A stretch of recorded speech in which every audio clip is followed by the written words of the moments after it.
Nous venons de terminer Optimize. Nous sommes passés de 20 à 49 employés. Et maintenant, nous passons à celle de 50 à 100. Tout ceci s'applique à votre entreprise.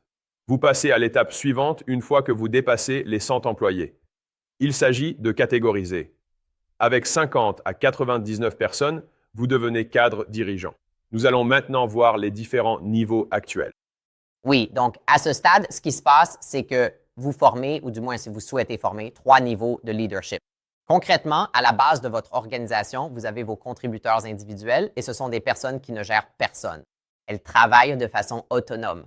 Au-dessus d'elles, les managers forment votre premier niveau de management. C'est donc l'équipe de management la moins expérimentée. Au-dessus de cette équipe de management, ces managers relèvent de ce qu'on appelle des directeurs. Au-dessus de ces directeurs, qu'est-ce qui se forme à ce niveau? On y trouve généralement une équipe de direction. Or, cette équipe de direction n'est pas encore tout à fait formée à ce stade. Les gens sont plus stratégiques en recrutant 1, 2 ou 3 cadres dirigeants selon la taille de votre entreprise et vos besoins de levier. Par exemple, dans notre première entreprise, Gym Launch, on a en fait recruté un directeur financier comme premier cadre. Il nous fallait quelqu'un pour gérer les stocks, travailler avec le service juridique et réorganiser notre département financier. Parce que ce n'était pas des choses que nous aimions et ce n'était pas nos compétences. Et donc, très souvent, le choix de votre équipe de direction dépendra essentiellement de votre entreprise, de ses besoins, ainsi que de vos propres forces et faiblesses en tant que dirigeant de la société. Le deuxième point à ce sujet, c'est que souvent ce qui se passe à ce stade, c'est que ce soit de manière informelle ou formelle, vous, en tant que fondateur ou l'un des fondateurs, devenez en quelque sorte le PDG. Et donc, c'est quelque chose avec lequel beaucoup de gens ne s'identifient pas formellement, mais très souvent, à ce stade, si quelqu'un ne s'identifie pas à ce rôle, il y a un défaut de leadership. C'est ce qu'on observe à ce moment-là. Manager, directeur, équipe de direction. Encore une fois, ce n'est pas structuré. Même chez les directeurs, certains manquent souvent. Pas de souci, car en grandissant, vous compléterez ces équipes. Pour mettre cela en perspective, sur 30 millions d'entreprises aux États-Unis, seulement 1,2 million atteignent réellement ce niveau. Ça fait donc 3 à 4% des entreprises, quand à peine 9% des gens en possèdent une. 9% des gens ont une entreprise et seuls 3 à 4% atteignent ce niveau. Vous êtes dans une catégorie exclusive, alors félicitations. Commençons par les contraintes du produit pour passer à l'étape suivante. Petit rappel, le produit, ce sont les services, les biens et les résultats que vous fournissez. Le souci majeur est que le produit devient désormais obsolète, car vous faites cela depuis déjà pas mal d'années. Les améliorations commencent à prendre trop de temps à être mises en place. Donc pour avancer, vous devez résoudre un problème à la fois avec des équipes dédiées à des fonctionnalités spécifiques. C'est une concentration impitoyable sur le problème qui apporte la plus grande récompense, et non sur celui qui est le plus facile à résoudre. J'adore cette histoire du fondateur de GitHub. Il arrivait et au lieu de faire une intégration massive, il se contentait de poser une question simple. Quels sont les 100 principaux problèmes au sujet desquels les gens se plaignent concernant le système? Il a donc convoqué ses ingénieurs et a dit « Aujourd'hui, on règle ce problème ». Et ils n'ont rien fait d'autre avant de l'avoir résolu. Et ensuite, il continuait simplement. Et enfin, il s'attaquait au deuxième problème. Et ce qui est intéressant, c'est que nous avons cette illusion de la pensée concurrente qui consiste à croire que, théoriquement, nous devrions pouvoir exécuter 5 tâches en même temps et les terminer en 1/5 du temps. Mais en réalité, cela prend environ 5 fois plus de temps. Comme si tu l'avais simplement fait de manière séquentielle ou chronologique, parce que le coût du changement de tâche est réel. Et donc les gens ne fonctionnent pas comme ça. Ainsi, mobiliser toutes les ressources de l'entreprise sur un seul problème crée alors l'urgence, du fait que tous les autres problèmes existent, de résoudre ce problème rapidement. Un problème, une équipe, un objectif mesurable, l'idée ici, cela vient de Peter Thiel. Je veux dire, son équipe en a parlé, il en parle lui-même, mais il était impitoyable pour s'assurer que les gens ne résolvaient qu'un seul problème à la fois. C'était ça pour exactement les mêmes raisons. Les gens ont beaucoup de mal à diviser leur attention. Et une attention divisée est efficace à 1/5, pas à moitié. Entre 2 tâches. Et le fait est que cela fonctionne à l'échelle de l'entreprise et donc c'est facile à décrire. C'est comme si nous venions de faire un bilan trimestriel avec notre plus grande entreprise du portefeuille. Nous avons passé toute la journée simplement à dire « c'est la seule chose que nous allons faire ». Ouais, C'est difficile. J'aimerais pouvoir te l'expliquer, mais je peux juste te le dire. En fait, quand c'est arrivé, toute l'équipe s'est dit « waouh, on a compris ». Et j'essaie de te transmettre ça là tout de suite. Avec ces 5 objectifs et leurs sous-objectifs, tu n'as pas vraiment priorisé. Le travail, c'est comme qu'il y a beaucoup de choses importantes, mais si tu ne peux pas dire que c'est le plus important et qu'on commence par là, tu n'as pas fait ton travail. Oui, et je pense que souvent, quand l'équipe grandit, on se dit, j'ai des cadres et des directeurs, donc on devrait pouvoir faire plus de choses. Mais il ne s'agit pas d'en faire plus en même temps. Il s'agit de pouvoir faire plus de choses sur une période d'1 an ou 2, avec une concentration impitoyable sur la séquence et en ciblant une seule chose à la fois. Donc, je pense que c'est très souvent le cas. L'idée qu'avoir plus de leaders augmente notre capacité vient du fait que nous sommes plus nombreux et mieux encadrés. Mais en réalité, il s'agit toujours d'une seule entreprise et les départements puisent dans des ressources dont tu n'as pas connaissance. Et donc, par exemple, plus tôt, j'étais en réunion avec notre équipe. Et nous avions, tu sais, un gros problème. On s'est dit, c'est la première chose qu'on va résoudre. Je planifie mon temps en me concentrant sur ce problème cette semaine. Mais on m'a suggéré d'y réfléchir dès maintenant. Alors, devrait-on consacrer la fin de la réunion à cet autre sujet? J'ai dit non. Même si ce problème est maintenant résolu et qu'il ne nous reste plus qu'à exécuter le plan, si on commence à travailler sur le problème suivant, les gens vont avoir l'attention divisée. Donc, quelque chose à laquelle il faut penser, ce n'est pas seulement les ressources et le temps, c'est aussi l'attention de l'équipe. Où va donc leur effort discrétionnaire? Et c'est un aspect sur lequel nous sommes impitoyables quant à l'usage de notre temps. Nous avons des rôles différents dans l'entreprise, mais nous sommes tous deux très exigeants sur nos points de concentration. Car avoir ton plein effort, tout ton temps sous la douche et tes discussions à table a une grande valeur. Sur une seule chose, tu vas résoudre ce problème en 1/3 ou 1/4 du temps, plutôt que si tu dispersais ton attention sur toutes ces autres choses. Il faut savoir mettre des œillères et aider ton équipe à en faire autant, afin qu'ils se concentrent sur ce seul problème pour le résoudre en beaucoup moins de temps. Encore une fois, ce n'est pas parce qu'on a le temps et les personnes qu'on a forcément l'attention. Et donc, à ce stade, nous passons de un produit obsolète, des déploiements trop lents, et résoudre un seul problème à la fois par une équipe dédiée à une fonctionnalité spécifique. Donc c'est comme, d'accord, voici le seul grand objectif. Maintenant, si on dit, d'accord, le risque est notre plus grand objectif à traiter, eh bien, il y aura des composantes à cela. Il y aura par exemple, quelle est notre communication par email? Quelle est la langue de notre webinaire? À quoi ressemble notre télémarketing? Tous ces éléments vont avoir des ramifications qui leur sont propres, mais vous voulez pouvoir vraiment les approfondir. Mon test pour vous, vous aviez 5 objectifs l'an dernier, mais en les revoyant cette année, vous ne les avez sans doute pas atteints. Même en vous disant « je pourrais faire les 5 », pourquoi voudrais-je attendre? On peut tout finir d'ici la fin de l'année. L'année passera et vous ne les aurez pas faits. Une citation m'a toujours marqué quand il s'agit de bâtir une entreprise. Elle résonne avec les structures de cette taille. Les entreprises meurent de l'intérieur, pas de l'extérieur. La raison pour laquelle la plupart n'arrivent pas à réussir, ce n'est pas à cause des forces du marché, de l'économie, de la météo ou de tout autre événement extérieur.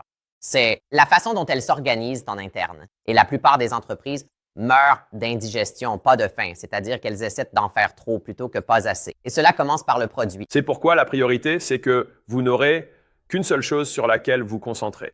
C'est juste que cela devient plus important en grande entreprise. Ce n'est pas seulement une question de capacité. Nous devrions pouvoir faire 5 choses. Avec vos capacités, vous pourriez accomplir de plus grandes choses.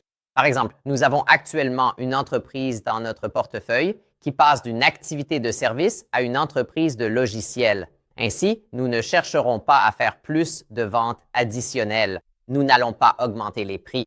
Nous n'allons rien faire d'autre. Nous allons simplement passer d'une entreprise de service à une entreprise SaaS. Et c'est ça la priorité. Et c'est comme, d'accord, cela pourrait prendre 18 mois, 24 mois pour y arriver. Une seule chose et rien d'autre ne doit venir interférer. Je dirais qu'il y a toujours l'implicite, le 6e point, qui est comme continuer à gérer l'entreprise, gagner de l'argent et faire tout ce qu'il faut. Mais c'est vraiment la priorité numéro 1. Et même si c'est tentant de saisir d'autres opportunités pour l'entreprise, nous restons impitoyablement concentrés sur cette seule chose. Et pour te rassurer en tant qu'entrepreneur, si tu te dis « Attends, on ne va pas s'occuper de toutes ces autres choses que je considère comme des mini-priorités ou qui sont importantes, mais pas autant. » Le fait est que j'ai appris à la dure qu'en laissant une entreprise tranquille, elle obtenait presque toujours de meilleurs résultats. Et donc, chaque fois que tu changes quelque chose, tu garantis un coût lié au changement. Une amélioration ne garantit pas forcément de bénéfices, mais chaque modification force tout le monde à repartir de zéro pour réapprendre le nouveau processus. En déployant tout ton effort et tes ressources sur ce seul problème, tu laisses enfin respirer le reste de l'équipe qui fait tourner la machine au quotidien. Ils deviennent alors simplement de plus en plus performants dans leur travail et certains problèmes finissent même par se résoudre d'eux-mêmes. Et donc, tu finis par gagner en efficacité dans l'activité normale, ce que tu pensais devoir accomplir à la force brute. C'est quelque chose que j'ai constaté moi-même. Très bien. Dès lors, voici la marche à suivre pour les produits. Alors, quelles sont les contraintes marketing ici? Le flux de prospects devient volatile car il n'y a qu'un seul moyen d'acquérir des clients. Donc ça se situe généralement entre 1 et 2 millions par mois à peu près quand tu arrives à ce stade. Et tu maîtrises plutôt bien un canal quand tu as beaucoup de volume, de petits changements comme une baisse de 20% du flux de prospects. C'est tout de suite, oh mince, c'est pour les commerciaux. Vous n'avez plus d'agenda vide maintenant. Une volatilité de quelques points est imperceptible à petite échelle, mais devient frappante quand on est grand. Ces quelques points de pourcentage changent tout pour l'entreprise. Pour l'étape suivante, financez un deuxième canal d'acquisition via le parrainage et suivez-le, j'y reviendrai. Vous devez aussi segmenter le nurturing des prospects selon leur score, ce que je vais détailler. Enfin, choisissez la plateforme la plus proche ou lancez une nouvelle force principale. Je vais vous expliquer. Comment est-ce qu'on priorise la plateforme qu'on va choisir comme deuxième canal d'acquisition? Passer à un deuxième canal est l'une des transitions les plus risquées en affaires, mais le potentiel est immense. Explication. En pensant à réduire le risque et à augmenter le gain, un deuxième canal d'acquisition coche vraiment les deux cases. En passant d'un à deux, vous diversifiez vos sources. Vous ne misez plus sur un seul canal et vous ne dépendez plus d'une seule chose. Donc, cela réduit le risque pour l'entreprise. C'est bien. Mais si cela reste identique, comme je vais vous l'expliquer, tout le reste est du bonus. Vous pouvez doubler l'entreprise en réduisant les risques. C'est l'un des leviers les plus puissants en affaires. Mais il y a une raison pour laquelle nous attendons d'être un ouragan de catégorie 7 avant d'en arriver à ce stade. Pour faire ce pari, parce que cela épuisera les ressources et prendra beaucoup plus de temps que ce qui était imaginé. D'accord? Donc j'aime bien le présenter comme ceci. Il s'agit d'un investissement. Si je vous disais, écoutez, donnez-moi 500 000 $ et que dans un an, vous aviez un deuxième canal d'acquisition rentable équivalent à celui que vous avez aujourd'hui. Est-ce que vous feriez cet échange à ce stade, 500 000 $? Faites-le, rien ne s'y oppose. C'est ce que vous dites. Puis, dès votre premier mois de pub sur une nouvelle plateforme, vous dépensez 10 000 $ sans aucun retour avant de repartir le mois suivant. Vous vous dites, ah, la pub ne marche pas pour moi, d'accord? Ne pensez donc pas comme ça. En réalité, vous ressentirez ceci. Vous dépensez 10, perdez 10, dépensez 10, perdez 10, dépensez 10, perdez 10, dépensez 10, perdez 10, dépensez 10, gagnez 5, dépensez 10, gagnez 25. Vous dépensez 10, vous gagnez 50. Et là, tu te dis, putain de merde. Et puis, en un seul mois, vous avez rattrapé toutes vos pertes, mais il vous a fallu 8 ou 9 mois pour y parvenir. Voici l'expérience. Il suffit de se concentrer sur le déplacement du curseur le long de la chaîne. Est-ce qu'on obtient des clics ou des inscriptions? D'accord, nous recevons des inscriptions. Est-ce qu'ils prennent rendez-vous? Ils ne prennent pas rendez-vous. Optimisons cette page. Et voilà, ils s'inscrivent. Appel reçu, sans suite. Comment mieux nourrir ses leads? Persévérer pour enfin joindre les bonnes personnes. Nom d'une vache. Et là, vous avez créé un deuxième canal. Donc, attendez-vous à un délai de 12 mois pour le retour. Double l'acquisition. Cela peut réduire le risque. L'histoire de l'intervention. Quand nous avons commencé à faire de l'outbound comme deuxième canal principal pour Gymlaunch, pour vous donner un peu de contexte, il nous a fallu, je crois, 3 mois pour réaliser notre première vente grâce à l'outbound. Et au 6e mois, toute mon équipe de direction a fait une sorte de petite intervention et m'a dit « Alex, je pense que ça pourrait être un effet de mode. Je pense qu'on devrait juste se concentrer sur l'essentiel. » Ils essayaient d'utiliser mon propre langage contre moi, mais j'ai répondu « Non, parce qu'en fait, ils n'étaient pas assez proches pour voir les progrès. » J'ai dit « Non, on a réglé le souci de la liste, on l'enrichit. Et là, on a résolu le problème du décrochage, on sait faire. On a configuré l'indicatif d'appel et reçu les photos. Malgré l'échec de l'argumentaire pour les réservations, le scénario de l'offre est compris. Ils réservent des appels, mais n'y répondent plus. Il fallait trouver une solution. L'équipe ne voyait que des zéros en vente. Ils voyaient bien l'argent investi, mais pas du tout les progrès réalisés en cours de route. Donc tant que vous voyez des progrès, je dirais de continuer. À ce stade, il faut aussi reconnaître certaines dynamiques, à savoir que beaucoup de membres de votre équipe sont excellents pour améliorer l'existant, mais ne sont pas forcément capables de passer de 0 à 1. Il est donc crucial de bien comprendre les personnes qui composent votre équipe. Par exemple, pour une nouvelle initiative comme le lancement d'un nouveau canal, il vaut mieux mettre quelqu'un qui est doué pour passer de 0 à 1. Elle peut créer à partir de rien, contrairement au profil 5 à 10 qui préfère itérer sur l'existant. Si on lui dit « Hey, va faire ça, crée à partir de rien », elle devient alors très anxieuse. Elles disent « Ça ne marchera pas », pleines de doutes. Ceux qui doutent sans cesse de la nouveauté ne sont sans doute pas faits pour passer de 0 à 1. Le flux de transition. On se dit « Ah, bon, ce sera un gros pari. Notre but ici, c'est de créer de l'espace. » Afin de sécuriser ce pari, nous nous appuyons sur les recommandations ainsi que la maturation segmentée. Et donc, d'un point de vue flux de trésorerie, nous allons tirer davantage parti de ce que nous avons déjà, n'est-ce pas? Alors, comment mettre en place une stratégie de recommandation vraiment solide et attrayante? Je vais en parler dans un instant.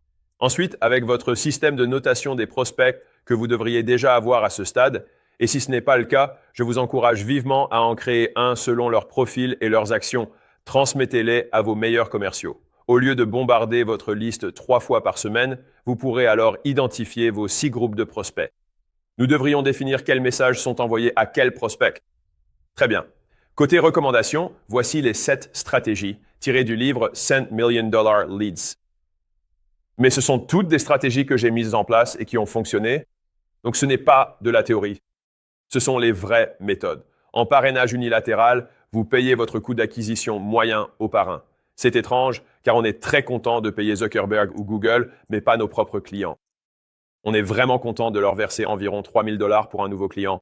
Mais on ne va pas payer $3 000 à nos clients pour un prospect. Et une recommandation a plus de chances de rester et de recommander un autre client. Ils perdent plus cher, convertissent mieux et restent plus longtemps. Pourtant, on hésite encore à franchir le pas. Voyez votre coût d'acquisition et foncez. Oubliez les 20 ou 50%. Payez-les comme n'importe qui d'autre. Vous verrez, ça marche très bien. La deuxième option est bilatérale. Ici, on reprend ce concept et je préfère cette approche. Les calculs sont les mêmes, mais répartis entre 2 personnes. De cette façon, je considère cela comme du capital relationnel. Si je vais voir Jason et que je lui dis « Hé, tu devrais rejoindre ce truc » ou « Jette un œil à ce logiciel », s'il sait que je suis payé pour ça, il pourrait se dire « Attends, tu fais ça juste pour l'argent sur mon dos ?» Moins cool. Si je dis « Avec moi, tu as 20% de réduc », c'est introuvable ailleurs. C'est genre, cool, merci. Il a donc 20% de réduction. J'ai 20%. Sur le chiffre d'affaires, c'est gagnant-gagnant. J'aime l'aspect mutuel du parrainage. Ensuite, côté tactique, un commercial est arrivé dans l'une de nos entreprises et a surpassé tout le monde. Il a doublé le meilleur vendeur avec pourtant le même nombre de prospects que les autres. On s'est dit, mais qu'est-ce qu'il fait, ce gars? Alors j'ai embarqué. Donc je descends de 2 niveaux pour arriver à ce genre de réunion de gestion de portefeuille. De toute façon. Alors il a dit, je lui ai juste demandé s'il voulait amener quelqu'un d'autre. Et rien qu'en faisant cela, il a réussi à doubler ses ventes. Et c'est donc ces bases que nous oublions de faire. Mais le fait est qu'à ce niveau, il faut prévoir une marge de sécurité car vous allez investir massivement dans ce nouveau canal. Ça ne va pas marcher. Donc c'est comme, d'accord, on va obtenir plus de recommandations. On va les demander pendant l'appel de vente. Si vous avez des gens qui viennent et qui veulent des réductions, vous pouvez aussi utiliser cela comme monnaie d'échange. Donc c'est en gros, et est-ce que je peux avoir 10% de réduction? Écoute, je ne peux pas te faire 10% de réduction juste pour ton joli visage. Mais si tu amènes un ami ou me donnes 3 contacts, je t'accorderai ces 10% dès qu'il s'engage. Ou mieux, tu veux vraiment ces 10%, je peux faire encore plus pour toi. Je te donne $3 000 de réduction par parrainage. Ces 2 approches ciblent la vente. En tant que propriétaire d'entreprise, tu dois y réfléchir. Le 5e point, ce sont les événements de parrainage, soit instaurer un rythme pour organiser ce type d'événement. Organisant un par trimestre en réunissant tes clients, ils apprécient souvent de se rencontrer, alors dis-leur, amenez un ami. Ça marche très bien localement. Au niveau national, fais-le 2 ou 3 fois par an, le principe est identique. Ça fonctionne très bien. On le fait avec chaque salle très souvent. La plupart font leur chiffre du mois avec cet événement ou via des parrainages continus. Il s'agit simplement d'être constant, d'en parler régulièrement, tout simplement. Si vous visez les consommateurs, créez des moments comme les vendredis doubles où la prime de parrainage est doublée. C'est ce que l'on appelle le cash rapide dans le secteur des salles de sport. Donc vous dites, pendant tout le mois d'octobre, on fait ça. Et si vous parrainez quelqu'un ce vendredi, vous obtenez le double. C'est juste des trucs amusants comme ça. Mais de cette façon, parce que si vous le faites tout le temps, ça devient moins important. Donc avoir une sorte de mini-cycle promotionnel pour pousser les parrainages permet d'en générer davantage. Et puis, enfin, surtout si vous êtes une entreprise nationale, avoir une sorte de bonus de parrainage débloquable qui leur donne un certain statut associé. Toutes ces choses réunies peuvent créer un programme de parrainage exceptionnel. Et nous faisons cela parce que nous avons besoin de cet argent que nous allons injecter dans ce nouveau canal pour le lancer. Laissez-moi vous parler rapidement de la maturation segmentée. Donc, avec la maturation segmentée, HubSpot a cette statistique incroyable qui est que le marketing par email segmenté permet d'augmenter les ventes de 791% par rapport à ceux qui ne segmentent pas leur liste. Peu importe vos résultats actuels par email, avec seulement 1 ou 2 segmentations, vous pourriez doubler ou tripler vos revenus actuels en pensant « on va créer plus d'emails ». alors qu'en fait, on n'envoie pas plus d'emails, on les envoie de manière plus ciblée. Ne pensez donc pas « je spamme ma liste », car avec cette catégorie, ces personnes reçoivent désormais des messages beaucoup plus ciblés et les taux de réponse vont exploser. Et donc ces choses-là, et le fait est que le ROAS de l'email est le canal publicitaire au meilleur retour sur investissement qui existe. Il se situe entre 36 et 45, selon les sources, soit 45 pour 1. En termes de dollars investis par rapport aux dollars générés, cela permet d'obtenir plus de liquidité. Ça vient de nos clients, de nos prospects, puis on injecte cet argent dans le deuxième canal. Vous vous demandez alors, quel va être mon deuxième canal? Comme tous ces différents endroits où je peux faire de la publicité. Où devrais-je aller? Et donc, c'est mon cadre pour y réfléchir, et je fais cela en fonction du risque ou de la probabilité. Donc, la probabilité la plus élevée, celle qui donnera les résultats les plus rapides, ce sera votre publicité. Donc, vous allez faire la même chose pour cela. Vous faites de la pub payante. Gardons ce que vous savez faire. En termes de plateforme, vous vous dites, d'accord, on va rester sur la même plateforme et on va garder le même emplacement. On va juste ajouter une audience. C'est comme ajouter un nouveau ciblage pour vos publicités méta dans le fil d'actualité. C'est ça. Si vous avez déjà optimisé votre ciblage au maximum, c'est parfait. Passons donc maintenant au niveau suivant. D'accord, maintenant nous allons garder les mêmes 4 piliers, la même plateforme, le même public, mais un nouveau positionnement. Ce serait donc comme des publicités Meta-Story au lieu de publicités Meta-Flux d'actualité. Bien? Tout le reste demeure inchangé. C'est plus dur car c'est un nouveau support. Si vous n'avez pas l'habitude du format vertical ou story, ou si vous venez de YouTube, on se dit « faisons des pubs en mosaïque ».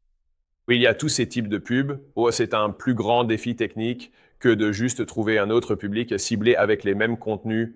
Le troisième niveau, c'est « d'accord, on garde les 4 éléments principaux, mais sur une nouvelle plateforme. On diffusait sur Meta, on teste YouTube. Le plus proche, les pubs pre-roll. Comme sur le fil d'actualité, elles interrompent avant la consommation du contenu.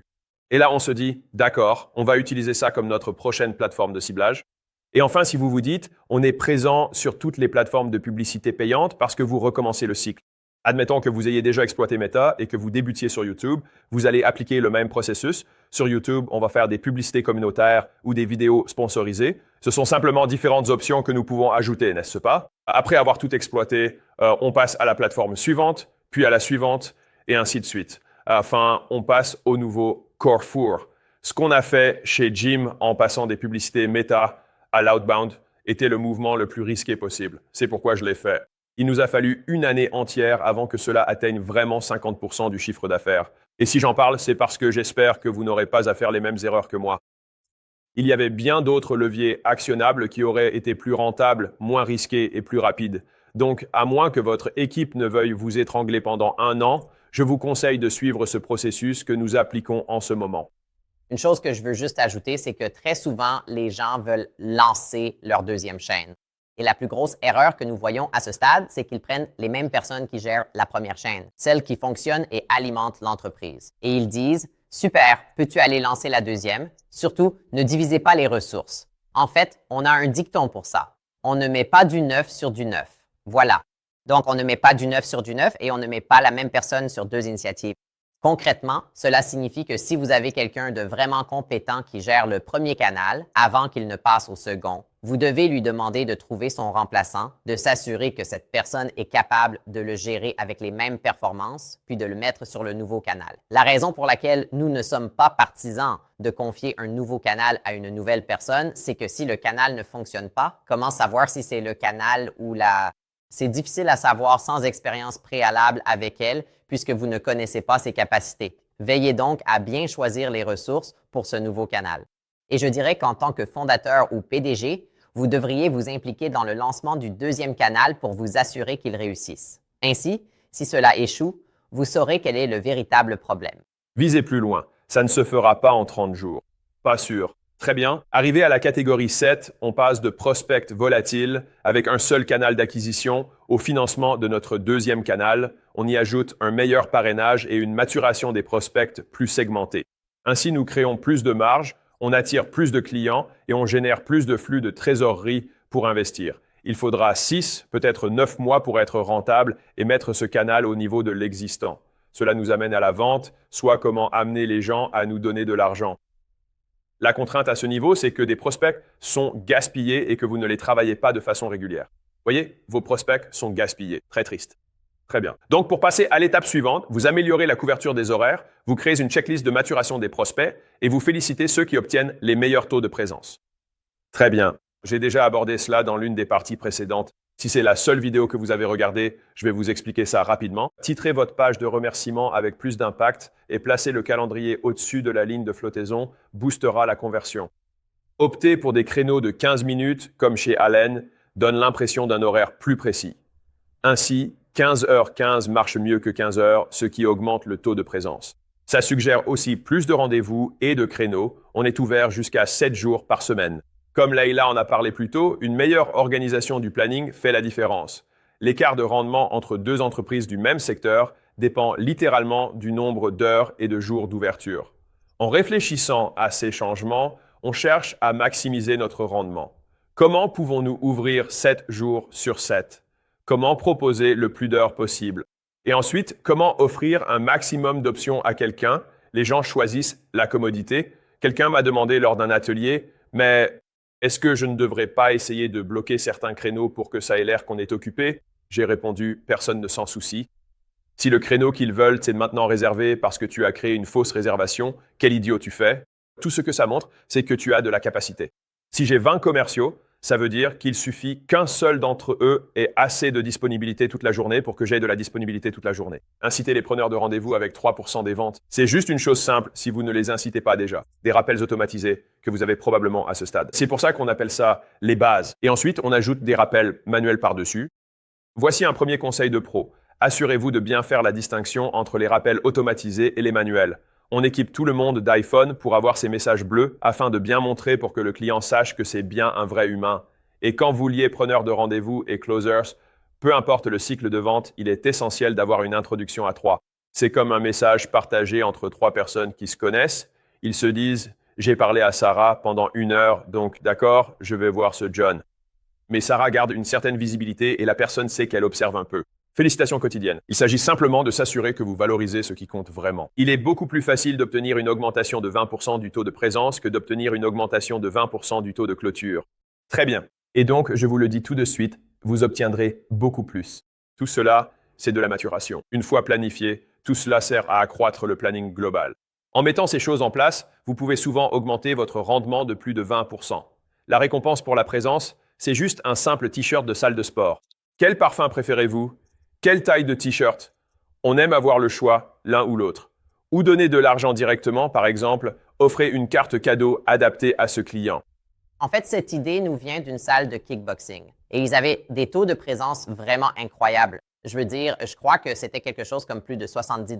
C'était absurde. On a découvert qu'en prenant rendez-vous avec les prospects, ils disaient « Parfait, gants rose ou noir ». Face à leur surprise, ils insistaient « Venez et on vous offre une paire gratuite ». Des gants personnalisés. Les gens disaient « Waouh », mais ils ont fini par transpirer dedans. C'est comme « Tu vas pas le faire? Laisse-moi prendre ça. Non, c'est un cadeau. Non, je signe pas. C'est juste que tu te sens mal, non ?» Et donc, ça a marché. Ça a marché. Autre point, si vous avez une équipe de vente qui envoie des textos pour envoyer des rappels et que vous êtes une entreprise locale, veillez à ce qu'ils utilisent un indicatif local, parce que sinon les gens ne répondront probablement pas. Si c'est un indicatif de Floride alors que vous êtes à New York ou si vous êtes en Californie et que l'appel vient d'ailleurs. Deuxièmement, si vos équipes ne sont pas locales, il existe des logiciels qui, lorsqu'ils appellent, changent leur indicatif pour qu'il corresponde à celui du numéro qu'ils contactent. Je vous recommande vivement de faire cela car c'est un petit détail qui influence énormément vos résultats, bien plus que ce que vous pourriez imaginer. Vous allez probablement voir ça et vous dire « Pour mieux couvrir les horaires, je vais devoir embaucher plus de personnes ». Cette formation porte sur les fonctions de l'entreprise, pas sur les personnes, mais je dois mentionner ce point. D'accord, eh bien si pour faire cela, vous devez embaucher 3 commerciaux de plus. Si ça booste vos ventes de 30% de CA pour une boîte de cette taille, ça coule de source. Donc oui, il faudra sûrement recruter plus de personnes. Bienvenue dans la croissance. À leur arrivée, je recommande qu'elles aient le statut de petits nouveaux. Elles n'ont pas encore les mêmes avantages. Gérez toute cette couverture, mettez les nouveaux sur les pires créneaux. Si vos gars travaillent 5 jours par semaine, vendez simplement les 104 jours restants de l'année pour gagner plus. Vous payez un loyer. Faites-les commencer le samedi et le dimanche, puis qu'ils choisissent leurs 2 jours de repos en semaine. Peut-être qu'ils sont en congé le mardi et le mercredi. Ce sont juste de petites astuces simples à faire. Et voilà, les nouveaux peuvent gravir les échelons. On veille à ce que, par exemple, nos meilleurs closers du mois, pour la meilleure clôture du mois, ils choisissent leurs horaires. Un autre point à noter concernant la disponibilité, c'est qu'il faut penser aux clients que vous servez. Vous savez, quand nous dirigeons Gym Launch, ce que nous savions, c'est que les propriétaires de salles de sport organisent généralement des séances le matin et le soir. Ils sont donc plus disponibles en milieu de journée. Contrairement à d'autres clients qui travaillent et qui sont plutôt disponibles le matin ou le soir, mais pas du tout en pleine journée. Parce qu'ils travaillent de 9 à 5. Donc, il faut aussi optimiser pour les horaires qui conviennent le mieux à vos clients. Voici donc la vente à ce niveau. Nous avons commencé avec vos prospects qui étaient gaspillés et non traités régulièrement. Nous avons instauré une meilleure couverture horaire. Nous suivons la checklist des prospects, nous créons des félicitations et valorisons une culture où le taux de présence compte autant que le taux de clôture. Parce qu'au final, l'argent a la même valeur.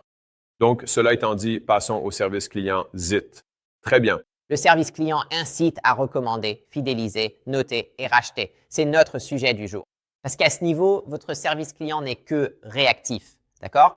C'est uniquement de la gestion de crise et il n'y a aucune proactivité. Généralement, vous réalisez que ça ne suffira pas, n'est-ce pas? Pour passer à l'étape suivante, vous devez créer un parcours et une communication proactifs pour vous concentrer sur les renouvellements et les montées en gamme.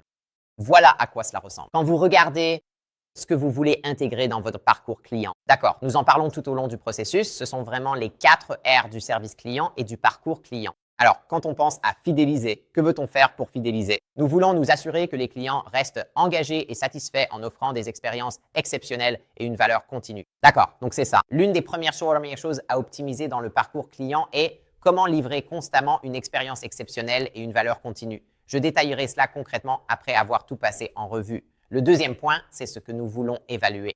Nous voulons donc recueillir des avis par le biais d'enquêtes pour identifier des améliorations ou de nouveaux services à proposer. Très souvent, quand les gens se plaignent ou donnent un retour négatif, c'est en réalité qu'il y a une opportunité de créer un nouveau produit ou un nouveau service, n'est-ce pas? Soit un complément, une montée en gamme ou une autre orientation. Je sépare ça. Vous avez des retours de ceux qui vous détestent et des avis de ceux qui vous adorent. Troisièmement, incitez à la recommandation. Encouragez vos clients satisfaits via le parrainage et le suivi d'ambassadeurs. Enfin, visez la revente. Augmentez le chiffre d'affaires par des ventes additionnelles, croisées ou des renouvellements pour maximiser la valeur vie client. À ce stade, l'essentiel est de définir tout ce que vous voulez voir se produire.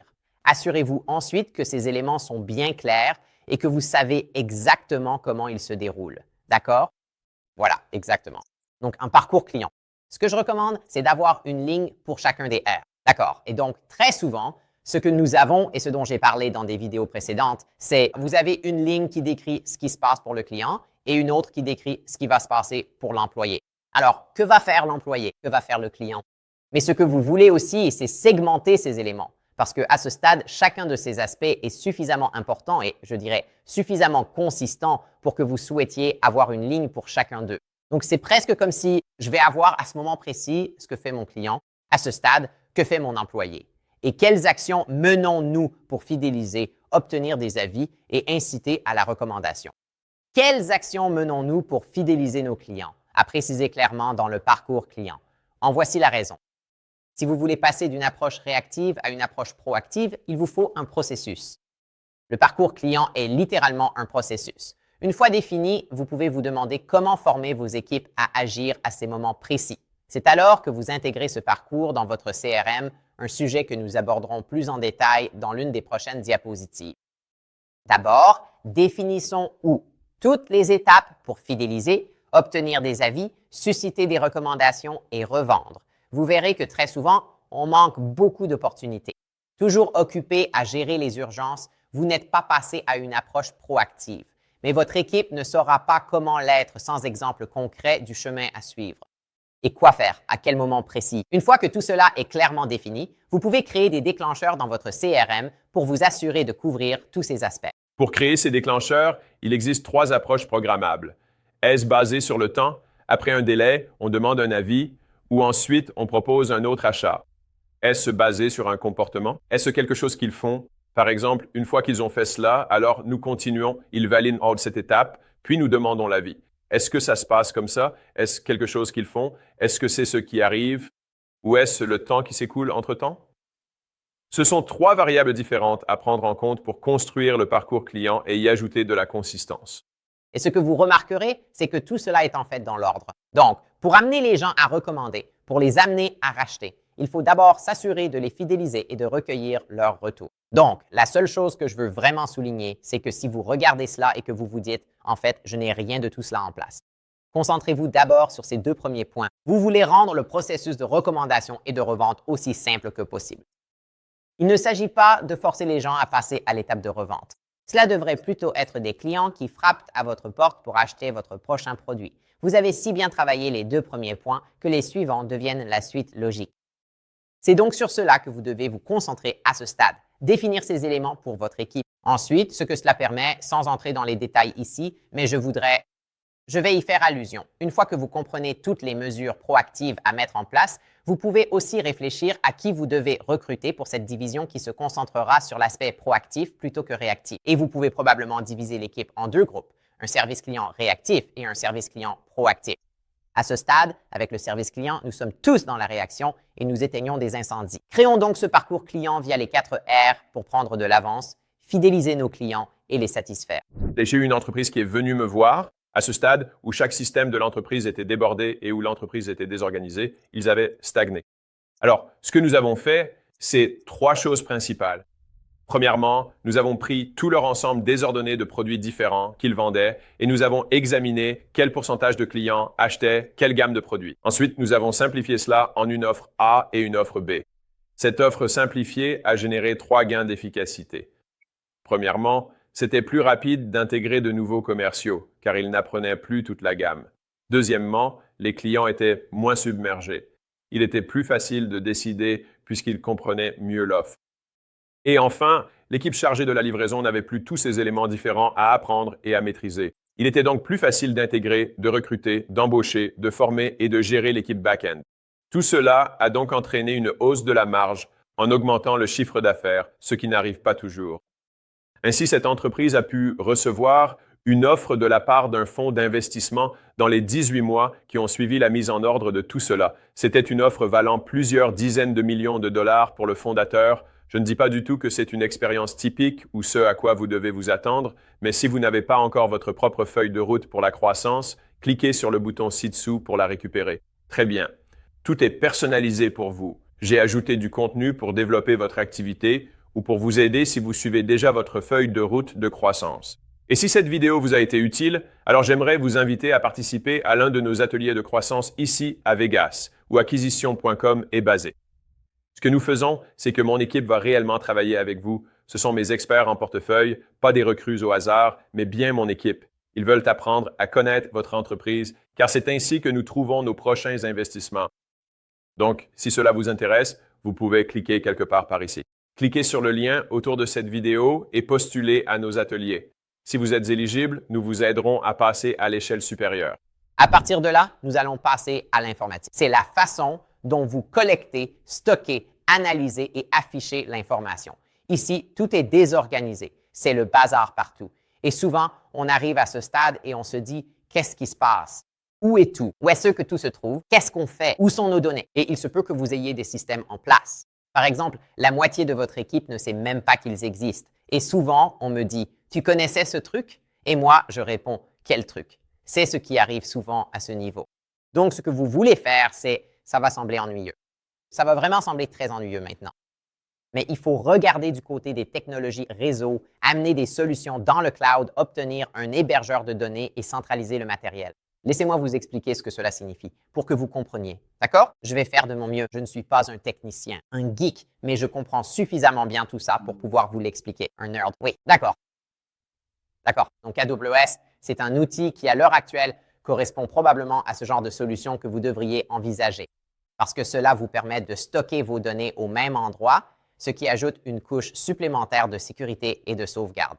Ainsi, si des personnes suppriment des fichiers sur un ordinateur ou Google Drive, ou s'il arrive quelque chose au film de votre équipe média, vous savez, et qu'il y a une surcharge ou une surchauffe, vous avez tout ce sur quoi repose votre entreprise, sauvegardé dans un outil comme AWS. Supposons que quelqu'un vous déteste et ait accès à vos dossiers clients. Ce serait vraiment fâcheux s'il supprimait tous vos clients. Non, Ce serait vraiment fâcheux s'il supprimait tous les fichiers médias créés durant ces 4 ans? Non? Tous les logos. Vous voyez, il y a des gens qui ont plus d'accès. Donc, avoir une sauvegarde ou plusieurs sauvegardes, c'est obligatoire. Vous devez le faire. Et je vais vous dire, franchement, je pensais que c'était des conneries. À l'embauche d'un DSI, il m'a dit, faisons une AOA. Je me suis dit, ça semble pénible, je n'ai pas envie. Un jour, une boîte nous a développé un outil sur mesure. Et cette entreprise, on dépendait d'eux pour gérer cet outil personnalisé, mais on avait tout sur AWS, elle a fait faillite. Du jour au lendemain, on n'avait plus accès à la moitié de nos dossiers clients ni aux informations financières. La seule chose qui nous a sauvés, c'est ce truc où je me disais pendant 2 ans, ce machin ne sert à rien, pourquoi je paie pour ça? On n'en a pas besoin jusqu'au jour où on se dit, Dieu merci, je l'ai. C'est essentiellement une assurance.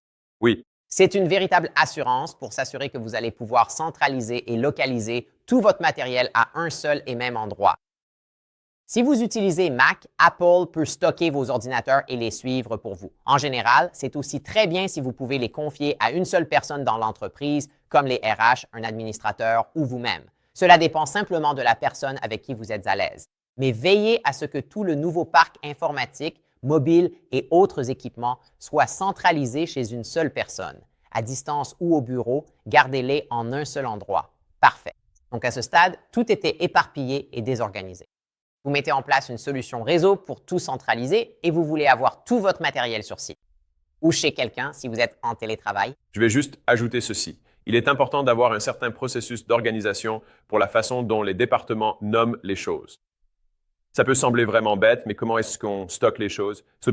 Parce que quelqu'un de nouveau va arriver et s'il doit se souvenir de quelque chose qui s'est passé avant son arrivée, ça n'arrivera pas, n'est-ce pas? Et donc, cela signifie essentiellement que plus vous restez en activité, plus la période d'intégration des nouveaux employés s'allonge, ce qui veut dire que vous avez en permanence un désavantage cumulatif qui joue contre vous et ça craint. Donc, accepter cette petite friction, c'est ce qu'on appelle un coût local avec un bénéfice global. Et donc, nommer les choses d'une certaine manière, organiser les dossiers par département, ce genre de choses, tout le monde, sur le moment, se dit « Oh, je n'ai pas envie de le faire ». Dès qu'un nouveau arrive, et voilà comment je ferai, tout est en désordre, dis-lui « Regarde autour de toi. » Tu comprends? Et devant l'équipe, ils disent « J'en sais rien. » Et tu dis « Les gars, c'est notre faute à tous. » Parfois, il faut mener ces projets visant à tout reprendre, nettoyer et bien nommer les choses pour qu'ensuite on puisse agrandir l'équipe. Ensuite, le recrutement, c'est-à-dire comment on cherche et embauche le personnel. Actuellement, il faut beaucoup trop de temps pour trouver les bons profils et ils finissent par partir ailleurs. Tu mets une éternité car tu as trop de postes ouverts et aucun moyen de suivre les candidats dans le processus. Bref, ça ressemble à un énorme bazar et on se demande pourquoi c'est si long. C'est tellement agaçant. À ce stade, tu devrais déjà avoir mis ça en place. Nous devrions déjà avoir un processus d'entretien en plusieurs étapes. Mais maintenant, à ce stade, réfléchis-y. C'est comme si tu avais 6 postes ouverts ou 15 postes ouverts. Et tu as des gens, par exemple, le poste 1 en est à l'entretien 2, le poste 2 en est à l'entretien 3, le poste 3 en est à la présélection. Et tu te dis, attends, mais tu as 4 personnes pour celui-ci. Un gars en est au second entretien, l'autre au premier. Organiser tout ça devient un cauchemar. Et pendant ce temps, les bons candidats partent dans les entreprises qui savent mieux gérer ça. Tu remarques alors des choses comme, tu te dis, où est le candidat? On te dit qu'il a eu un entretien lundi et on est déjà vendredi. Qu'est-ce qui se passe? Et vous dites, on attend 7 jours. Ces détails passent souvent inaperçus. Pour progresser, installez un ATS, un système de suivi des candidatures, afin de gérer vos postes vacants et l'avancement de chaque candidat. Prévoyez aussi de solliciter des cabinets de recrutement spécialisés pour maintenir la cadence. Expliquons pourquoi ces deux choses sont importantes.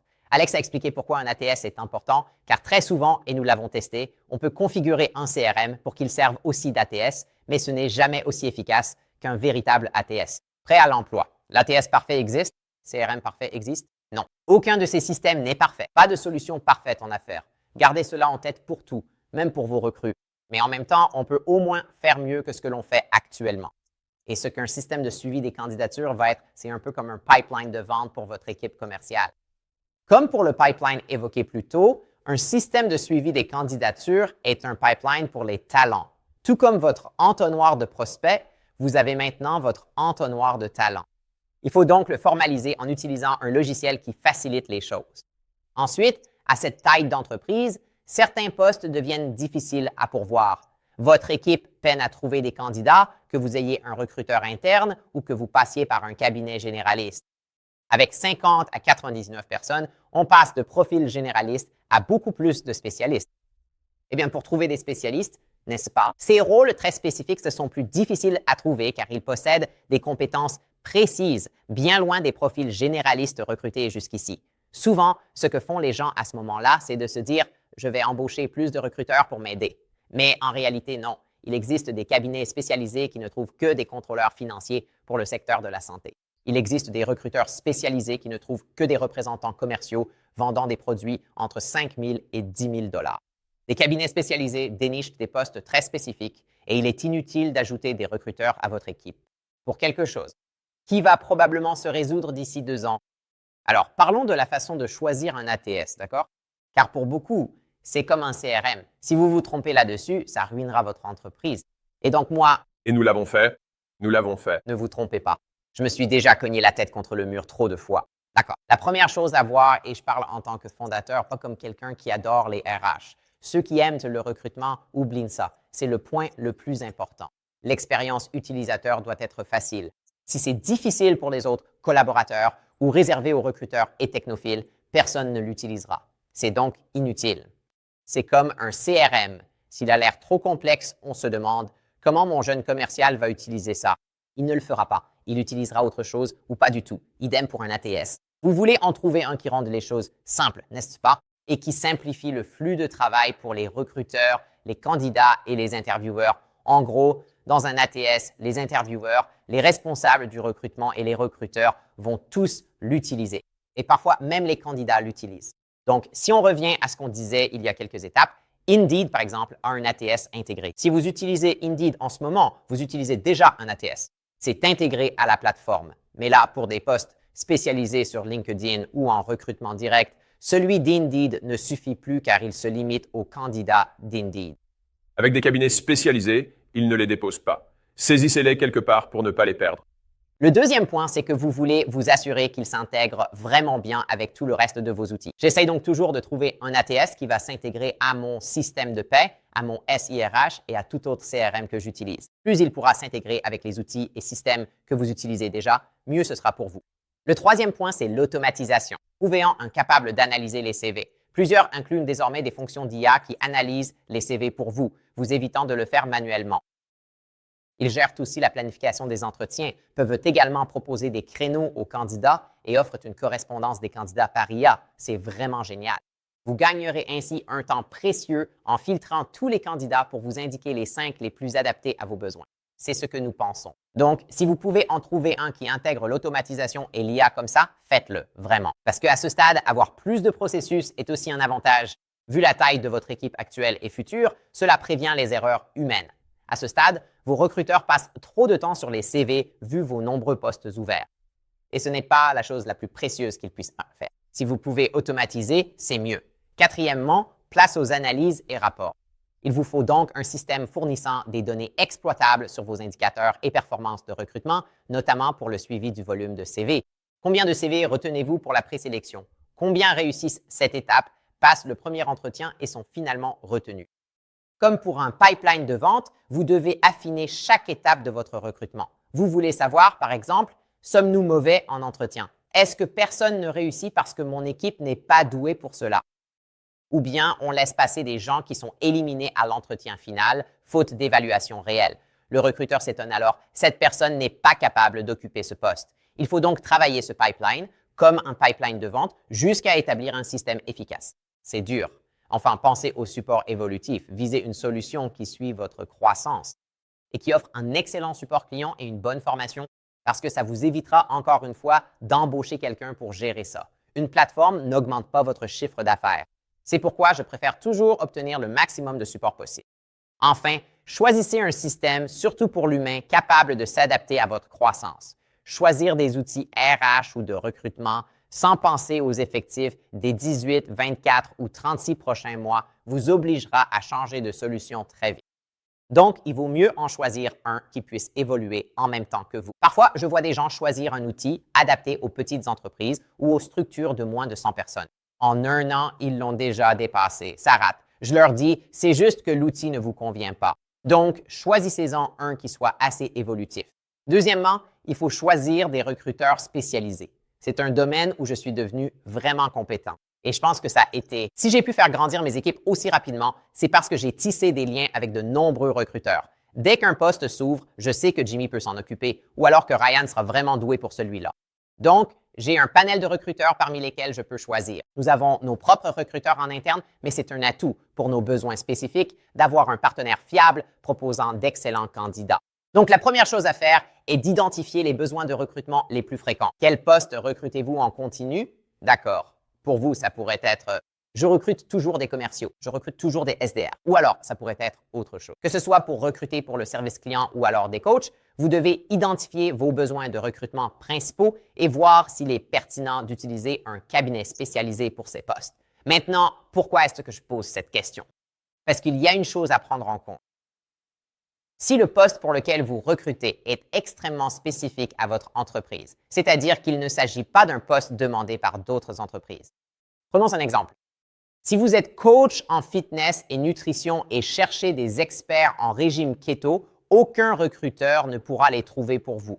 Vous devrez les trouver seuls. Par contre, si vous cherchez des commerciaux, des agents du service client ou des informaticiens, les recruteurs peuvent vous aider pour cela.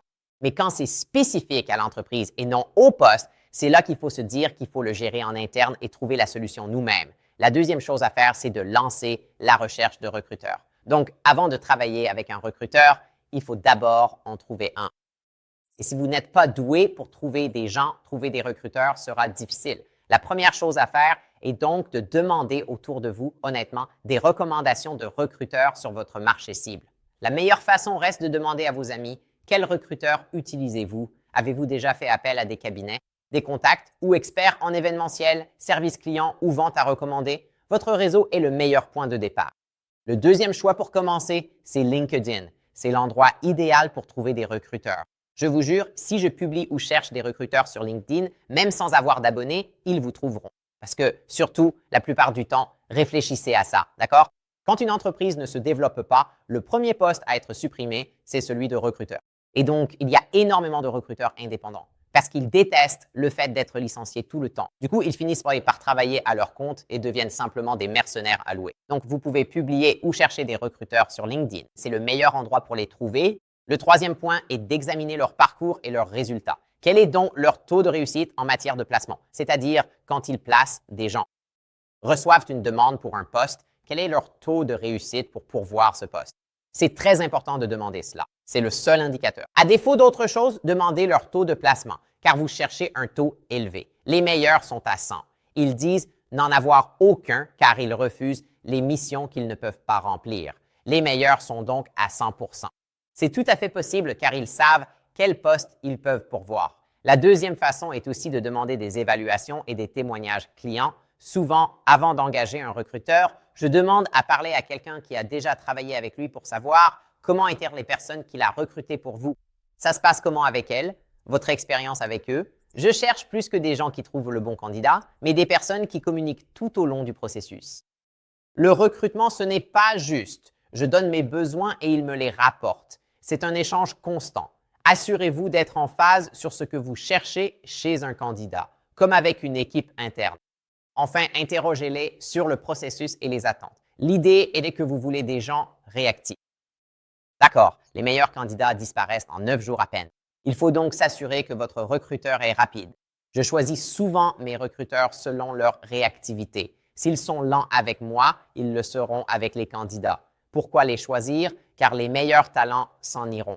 Et aussi, réfléchissez-y, Léla a dit plus tôt qu'ils vous trouveraient droite. Eh bien, c'est parce que vous êtes leur guide. Leur méthode, de la prospection à la gestion des appels, reflète exactement leur façon de travailler.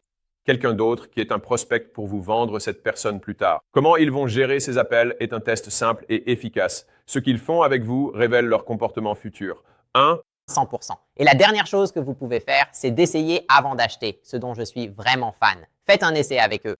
Dites-leur, vous savez quoi, je vais vous confier un poste avant de m'engager dans un contrat avec vous ou avant de signer quoi que ce soit.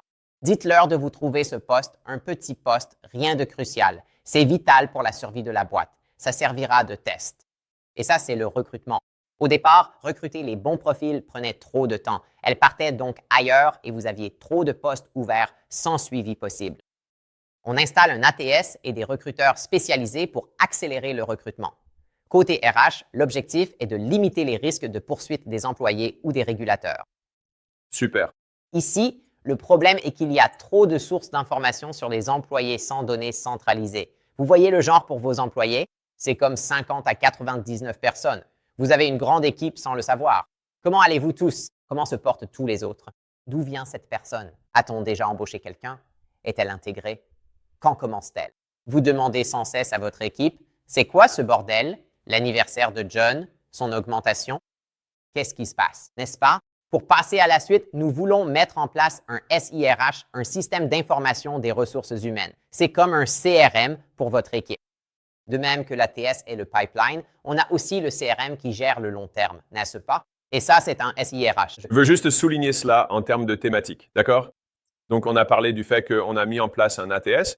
Nous catégorisons donc les personnes selon leur candidature. Nous mettons en place un SIRH pour mieux catégoriser nos collaborateurs en interne. Côté informatique, on a dû catégoriser les données de l'entreprise. Pour l'instant, tout reste encore assez désorganisé. Tout est partout. Tout le monde est partout.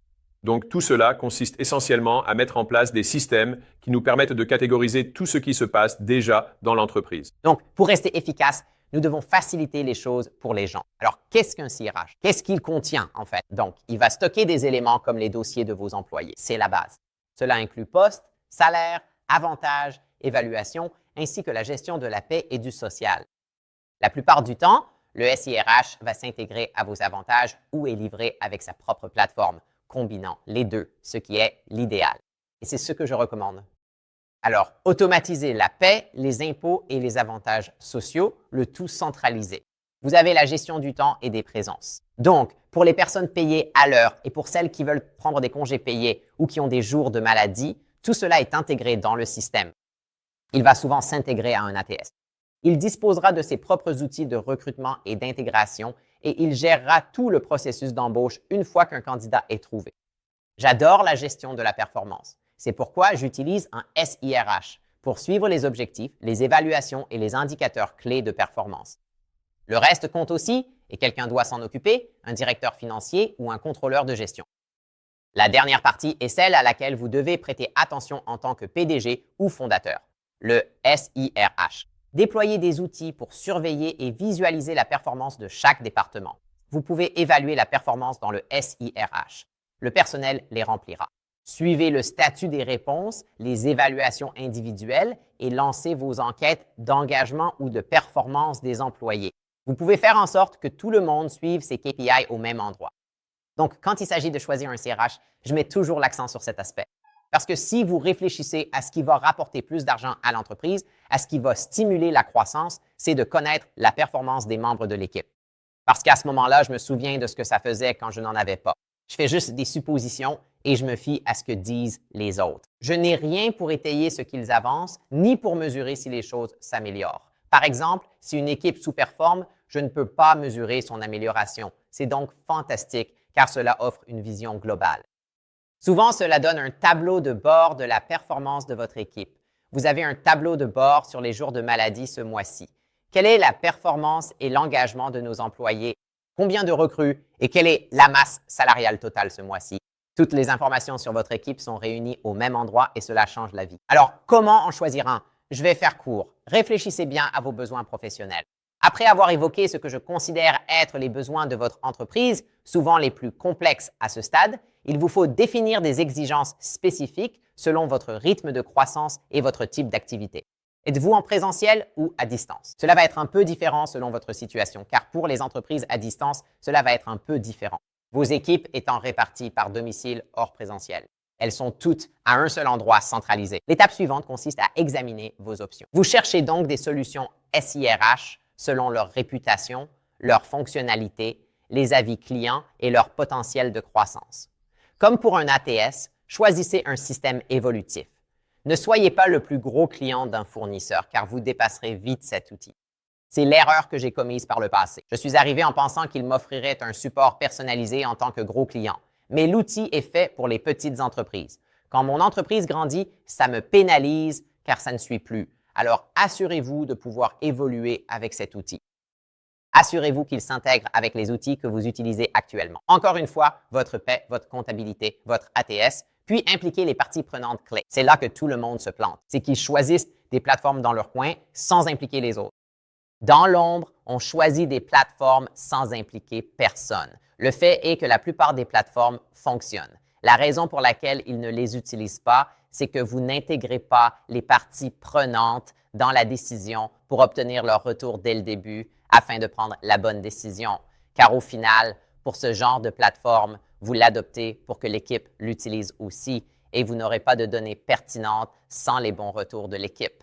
Alors, assurez-vous d'impliquer les parties prenantes clés, par exemple, vos cadres dirigeants et certains de vos directeurs.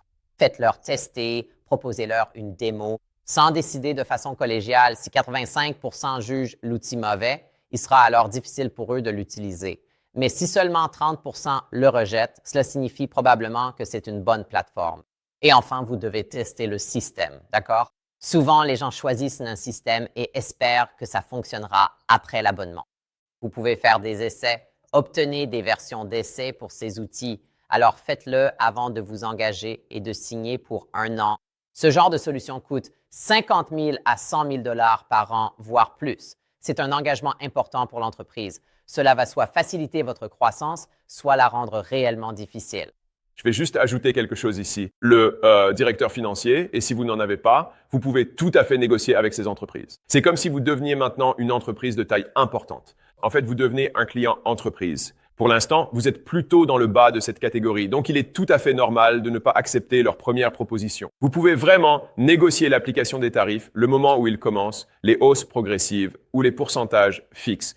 Tout cela est négociable et rien que cette seule chose pourrait vous faire économiser 25 000 $ par an. Voilà, c'est tout. Mais vraiment, faites-le s'il vous plaît.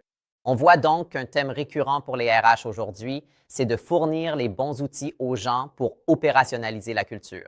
Ça peut sembler nul, mais la raison pour laquelle la culture de beaucoup d'entreprises commence à s'effondrer autour de 50 à 100 personnes, c'est parce qu'elles ont une culture accidentelle, pas intentionnelle. Donc, ce que vous devez faire, c'est opérationnaliser ce qui fonctionne déjà pour vous. Pourquoi attirez-vous déjà d'excellents candidats? D'où viennent ces bons résultats? En le mesurant, si vous voyez ce qui influence les résultats, vous pourrez poursuivre ainsi durant votre croissance. C'est tout pour les RH. Les infos employées étaient trop dispersées, sans données fiables. Un SIRH va donc tout centraliser et organiser. Ce qui nous amène à la finance. Finance. Comment vous déclarez et gérez votre argent? À ce niveau, votre équipe commence à dépenser votre argent de manière un peu stupide car vous avez délégué les dépenses. Vous ne pouvez plus approuver chaque dépense effectuée chaque jour alors que vous dépensez partout en pleine croissance, n'est-ce pas? Pour notre diplôme, on gère les dépenses par trimestre. D'abord, on fixe des budgets par département. Les dirigeants ont des cartes plafonnées. Parfois, les gérants ont des cartes avec des autorisations pour des dépenses précises. Vous pouvez avoir une pré-approbation. Vous êtes autorisé à dépenser régulièrement jusqu'à ce montant, n'est-ce pas? J'ajoute aussi une couverture d'assurance pour des projections plus sophistiquées. Très bien. Analysons cela. C'est les points. Voici un exemple de ce que nous avons, mais nous devons instaurer des processus pour nous protéger face aux risques. À ce stade, avec tant de personnes impliquées, comme des cadres et des directeurs, ils doivent tous dépenser pour développer leur département, que ce soit pour la technologie, leur équipe, des goodies ou pour les vols et les hôtels. C'est du matériel. Évitez d'être le goulot d'étranglement en validant personnellement chaque dépense. À la place, vous devez extraire vos critères de décision financière de votre esprit pour les consigner dans une procédure opérationnelle standard, SOP. Donc, une SOP est une procédure opérationnelle standard. Voici un exemple de ce que j'ai créé pour que je sache que ces personnes à ces postes, avec ces noms que vous ne connaîtrez pas, ont ces domaines de supervision dans lesquels elles peuvent prendre des décisions financières. Elles peuvent donc dépenser jusqu'à 10 000 $ sans mon approbation pour ces choses dans ces catégories, n'est-ce pas? Ils disposent tous de cartes de crédit avec une limite de 10 000 $. Il existe un document qui précise les dépenses autorisées et il y a une procédure à suivre pour dépasser ce montant. Voici la marche à suivre pour obtenir l'approbation de l'ELA. C'est ainsi que vous gérerez les dépenses afin de lier leur carte de crédit à la procédure opérationnelle standard et vous utiliserez également cela pour créer un budget pour chaque département. Il est difficile d'établir un budget quand on ne sait pas ce que les gens dépensent. Souvent, les gens essaient d'établir un budget avant de voir ce qu'il faut réellement pour le département. Je mettrai d'abord les départements en place, puis j'examinerai les dépenses. Je ferai le tri pour m'assurer qu'on investit dans les bonnes choses, puis j'utiliserai cela pour aider à établir un budget.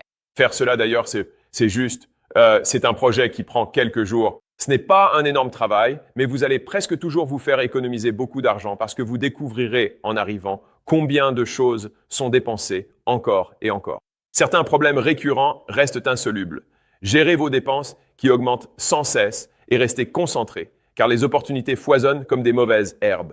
Vous devez les éliminer pour concentrer l'eau et les nutriments sur l'arbre qui compte vraiment. Pas vrai? Et donc ce n'est pas un problème qui sera un jour résolu. Il faut simplement le gérer. Dès le départ, vous allez attribuer à vos responsables d'équipe ou à la personne qui dirige le département un budget spécifique.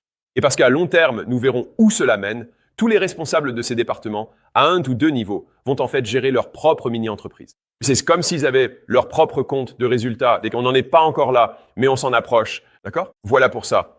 Laissez le marketing dépenser autant d'argent qu'il le souhaite, tant que cela reste dans ses KPI de rentabilité, c'est moi qui insiste là-dessus. Une des choses qui m'a toujours rendu fou, c'est quand des directeurs financiers demandaient en entretien « Alors, comment pensez-vous les budgets marketing ?» Je dis « Tant qu'un dollar investi en rapporte plus d'un, il faut dépenser autant que possible jusqu'à ce que ça casse. » En général, je ne pense pas qu'on ait été limité par le marketing durant notre carrière.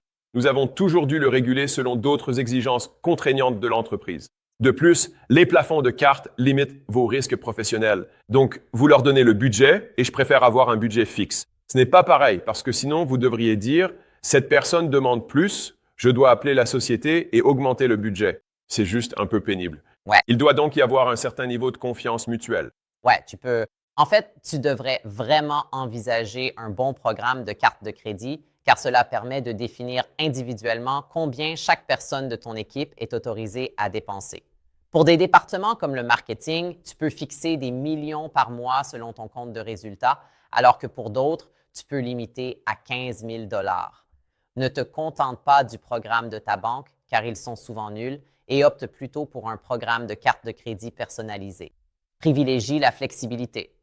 Souvent, les entrepreneurs sont frustrés car ces programmes manquent de souplesse. Par exemple, on ne peut pas augmenter le budget marketing sans impacter les autres services.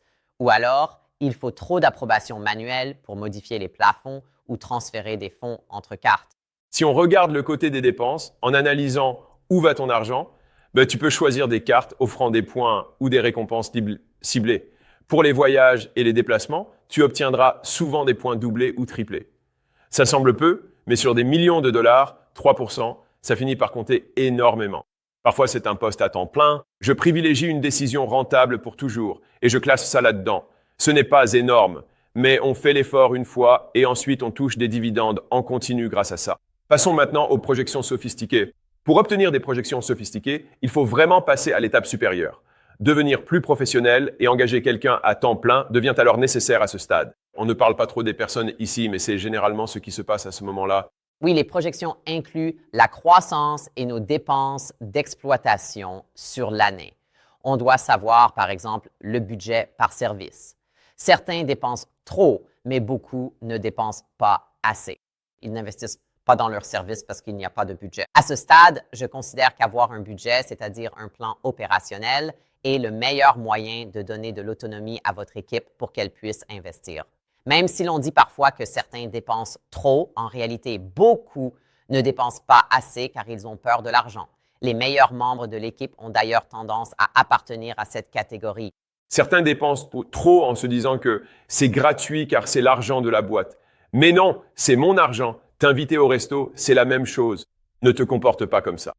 Et puis, il y a les autres qui disent « Oh, je n'ai pas voulu le dépenser parce que c'était 500 $. Et tu te dis « Mec, tu passes 10 heures par semaine sur ce truc alors qu'on pourrait régler ça pour 500 $. C'est ridicule, non? Il y a donc très peu de gens au milieu. Il faut recadrer ces personnes et encourager les autres en disant « Réfléchissons à ce que nous coûte l'absence de cette chose. Puis, faites simplement une analyse en dollars et en centimes. » Ensuite, beaucoup des personnes que vous recrutez à ce stade, surtout les directeurs et exécutifs, viennent d'entreprises avec un budget défini. Et donc, sans budget propre, ils ignorent souvent comment dépenser l'argent. Pour eux, l'argent est une ressource. Sans connaître leurs moyens, il leur est difficile de décider. Et ils régleront tout selon ce budget. Avec 50 000 $, on résout un problème plus efficacement. Mais avec seulement 10 000, j'encourage la créativité sous contrainte, même si les solutions diffèrent. Parfois, il vaut mieux investir dans la qualité dès le départ. Enfin, en grandissant, vous gagnerez en visibilité. Vous savez, nous avons parlé de cybersécurité à certaines étapes précédentes, mais vous aurez probablement des risques spécifiques à votre entreprise que vous voudrez assurer. À mesure que l'exposition augmente, je préfère limiter les risques. Disons que votre équipe dépense votre argent bêtement. Ensuite, passez à la gestion des dépenses trimestrielles et établissez des budgets par département. Vous attribuez des cartes plafonnées à tous les directeurs et managers. Ensuite, instaurez l'approbation des dépenses selon Leila, ajoutez des garanties et affinez vos prévisions. Ces étapes s'allongent avec la croissance. Très bien. En résumé, votre souci est que tout est désorganisé. Pour passer à l'étape suivante, vous devez commencer à trier et regrouper le tout par catégorie. D'accord? C'est tout ce qu'on fait. On se dit juste, bon, organisons tout ça. Maintenant, on arrive à la tranche des 100 employés. Donc, on passe de la catégorisation, l'organisation à la spécialisation. Et c'est ce que nous allons commencer dans la prochaine partie. Et si vous êtes tombé sur cette vidéo un peu par hasard parce que vous avez cliqué un peu partout sur la page, ce qui est très bien, eh bien, nous avons des feuilles de route personnalisées pour faire passer votre entreprise à 100 millions de dollars que nous pouvons créer gratuitement pour vous afin de vous accompagner dans ce processus. D'accord? Et donc, à l'intérieur, vous aurez plus de détails sur cette étape, à quoi vous attendre, comment vous préparer, et nous vous donnerons également les deux étapes, celle d'avant et celle d'après. Celle d'avant sert à confirmer que j'ai bien vérifié tous ces éléments. Et ce qui vient après, c'est pour avoir une vision claire de ce qui va se passer ensuite. Donc, dans l'ensemble, ce sont les grandes thématiques. Vous pourriez remarquer que votre publicité est en avance ou en retard. Et donc, plus un département est en retard, plus il y a de chances que quelque chose de négatif se produise. Considérez ces éléments comme des continuums présents au sein de chaque département. C'est gratuit, alors cliquez sur le bouton juste en dessous. Sinon, passons à l'étape suivante.